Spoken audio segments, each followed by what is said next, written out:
Some of you are really scared right now, aren't you? I understand. I've been there. I've been there where things were so out of my control that I couldn't and didn't know what to do, and I couldn't breathe. And it's funny, it doesn't matter how many years go by, and it was 1988 when we filed bankruptcy, so 40 years ago, almost, 30 years ago, over 30. But it doesn't matter, it's decades, right? I mean, I still feel it. I still remember that feeling in your throat, that feeling when your stomach is trying to come up through your throat, that feeling of pounding in the back of your head from stress and just the fear. I didn't have any money. I couldn't get any money. And my lights got cut off. And my water got cut off. And I got babies. And some of you are facing that right now. Right now. Let me tell you, if you were not afraid in the middle of something like that, you would be a psychopath. So it does mean you have mental health if you're afraid when times are scary. That would be a normal thing. To be afraid about things that are not happening but just might happen, now that's known as a worry wart, right?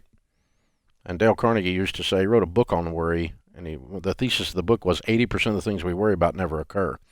I don't know if you can actually statistically cover that, but I think life will tell you that's pretty close. I don't know if I can confirm that, with actual research, but he was making more of a metaphorical statement, but I completely agree. 80% of the stuff I have worried about in my life never happened. Because there's some about all of us, we all anticipate worst case scenarios. And very few people anticipate best case scenarios and live with that. Very few people do that. Now, you need to be able to do both, because you need to be able to look and see when something's turning down, and you prepare for it, and you're smart about it and all that kind of stuff. But I mean, we've got some small businesses right now that everyone's all jumping up and down and clapping and so happy that they were so patriotic and so forward thinking that they closed down for the coronavirus. The problem is they'll never reopen. They're gone. And the families that work there lost their jobs. Now, some of you that are freaking out coronavirus freakazoids, you are so happy that they're not operating. But the families aren't happy. They're gone.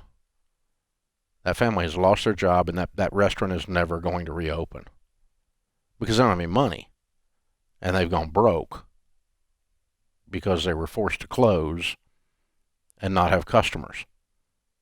And they're gone. They're gone. Well, Dave, that's just what it is. You can't have the virus spreading. I don't want the virus to spread either. I'm just telling you the realities are that those servers and those chefs and those dishwashers, they don't have a job anymore. Those people that worked in that hotel is gone. It's not going to reopen in some cases.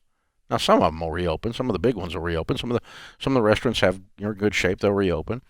But some of these cities, I mean, when you take the pictures I saw in New York City this morning, it looked like the zombie apocalypse. There's not a soul on the street.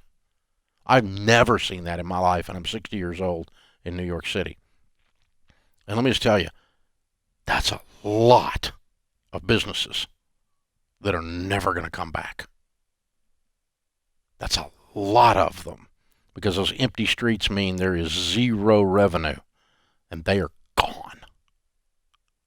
And so there is a thing to be terrified of, and it's unemployment. There's a thing to be terrified of. Your family has no income. That's a thing to be terrified of. And some of you that have gone completely berserk have not considered that in your hysteria while you were shopping in a grocery store who was open and who did have people there.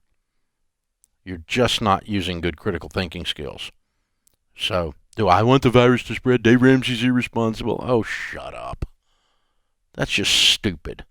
What kind of asinine person would actually want a virus to spread or be irresponsible, intentionally causing harm to people? That's just dumb. Of course we don't want that. That's ridiculous. But what we do want, and I love small business. Small business is the backbone of America. and a whole bunch of them are gone. And next week, a whole bunch more of them will be gone if we don't get them back open again. And the families that used to work there are on the street unemployed. And if that's you, here's what you do. If at all possible, do not cash out your retirement. If at all possible, pick up a job delivering food because nobody's open. You know, get with Uber and deliver things. And you can get some income coming in, and then you take care of food first at your house. This is your budget priorities. Shelter second. Utilities second. Keep the lights and the water on. Make sure there's food on your table. Then the next thing you do is you take care of shelter. You keep your house payment or your rent current. And then transportation. Food, shelter, transportation, and utilities. These are the four walls of your house. If you keep that going, you keep enough of that going until you get reemployed back into your career field, just by keeping the wolf away from your door, you've done a great job, and you've turned the corner in a personal financial crisis caused by hysteria. And you'll make the turn. And I've been there, and I've walked lots of families through that. While they might not have had a whole nation around them at the same time doing the same thing, but I've walked lots of families through who were down to the last nub, and we go, what can we do to create income? What can we do to create income? What can we do to create income? Let's get some income coming in. Get you a leaf blower. Rich people are afraid of leaves. Let's go, baby. I mean, let's get you a pressure washer. Everybody's got mildew somewhere, right? I mean, let's get things going here. What can we do? Can we babysit? Can we dog walk? What can we do? I don't care. I'm not too proud to do anything. I'll shovel something. Let's go.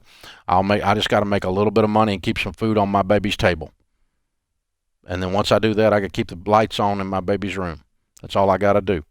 And you get your head around that, and you get back out there instead of sitting around terrified in the corner sucking your thumb in a fetal position. You get back out there and you start kicking doors again. And it's hard because you're scared and you're overwhelmed. But in the middle of that, use all of that fear as energy to go make some money and create an income as fast as you can, as ridiculous, whatever it is. You can deliver pizzas. Believe me, there's lots of people delivering food, pizzas, and people right now. Lots of them. And some of these industries have gone up, really up. They're busy as crud right now. So go get in that, go make you some money, and keep the wolf away from the door, meaning you're going to get the four walls taken care of, and then you can come back to the baby steps and stuff later, and I'll help you. But that's how you do survival mode. That's how you turn the corner in terrifying times.